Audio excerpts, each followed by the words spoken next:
Hi friends, good morning అందరికీ. అందరూ ఎలా ఉన్నారు? టిఫిన్లు తిన్నారా? కాఫీలు తాగారా? టీలు తాగారా? ఇప్పుడు నేను చెప్పదలుచుకున్న టాపిక్ వచ్చేసి, ఇప్పుడు కార్తీక మాసం వనభోజనాలు జరుగుతున్నాయి. సో అది పక్కన పెట్టుకుని ఇప్పుడు అయ్యప్ప మాల వేసుకునే వాళ్ళు ఎక్కువ. సో తర్వాత శివమాల స్టార్ట్ అవుద్ది. సో అయ్యప్ప మాల విశిష్టత అందరూ తెలిసిందే.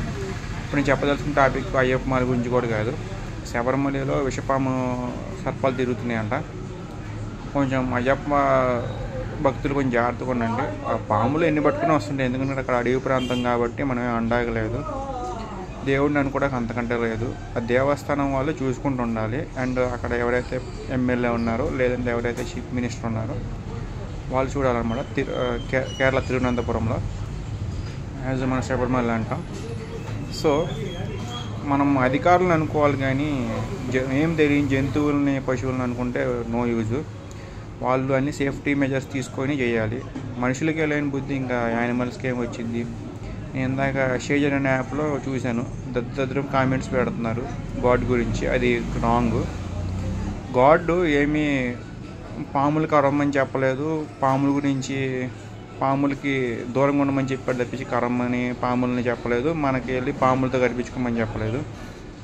చాలామంది చాలా దరిద్రమైన కామెంట్లు పెట్టారు, నాకు నచ్చలేదు అవి. దేవుడి మీద మన జాతిలో మనం ఉండాలి. మెయిన్ ఆ దేవస్థానం వాళ్ళు అండ్ అక్కడ ఎమ్మెల్యే అయితే ఎవరుతున్నారు, చీఫ్ మినిస్టర్, ఆయన కొంచెం జాగ్రత్తగా ఉంటే ఇలాంటి ప్రమాదాలు జరగకుంటే. మొన్న ఏమన్నా పాము కట్టేసిందంట. ఇలాంటి విషసర్పాలు ఎక్కడైనా ఉంటాయి. ఇప్పుడు అలా అంటే మన శబరిమల పక్కన పెడితే ఆస్ట్రేలియా, న్యూజిలాండ్ లాంటివి ఇంకా అక్కడ సముద్రం దగ్గర ఉంటుంది, మహాసముద్రాల దగ్గర ఉంటాయి అవి. ఇంకా మరి అక్కడ విషసర్పాలు ఉండాలి. అక్కడ కాటేస్తే పోతారు వెంటనే. ఎక్కడైనా కొంచెం బతుకుతారు, అక్కడ వెంటనే కాటేస్తే పోతారు. మరి అక్కడ కూడా దేవుడు చేశాడా? కాదు కదా. నార్మల్ క్రియేట్ చేశారు దేవుడు యానిమల్స్ని, క్రియేచర్స్ని, అన్నిటినీ. మనల్ని కూడా దేవుడు తప్పుకోవడానికి కూడా ఏం లేదు. మన జాగ్రత్తలో మనం ఉండాలి తప్పించి. సో ఇలాంటి కామెంట్స్ చెప్పే వాళ్ళందరికీ నా తరపు నుంచి ఇదే వాళ్ళకి, దేవుడిని మాత్రం అనుకోమాకండి. మన మానవ తప్పిదాలు తప్పించి సగం ఏమి ఉండవు. యానిమల్స్ అంటారా, వాటికేం తెలియదు, వాటికి ఆలోచన ఉండదు కాబట్టి అవి కాటేస్తే వాటి దగ్గరికి వెళ్తే కాటేస్తే తప్పించి మన దగ్గరికి వచ్చి ఏం కాటేవి అవి. మనం అజాగ్రత్తగా ఉండి వాటిని పొక్కడము, లేదంటే వాళ్ళ దగ్గరికి వెళ్ళడము, లేదంటే చూసుకోకుండా నడవడం మన తప్పు వల్ల కాటేస్తే తప్పించి అవి సొంతంగా ఏం కాటేవు. వాటికి అంత అవసరం కూడా లేదు. మనుషుల కంటే ఇప్పుడు యానిమల్స్, బర్డ్స్ చాలా గ్రేట్గా ఉన్నాయి.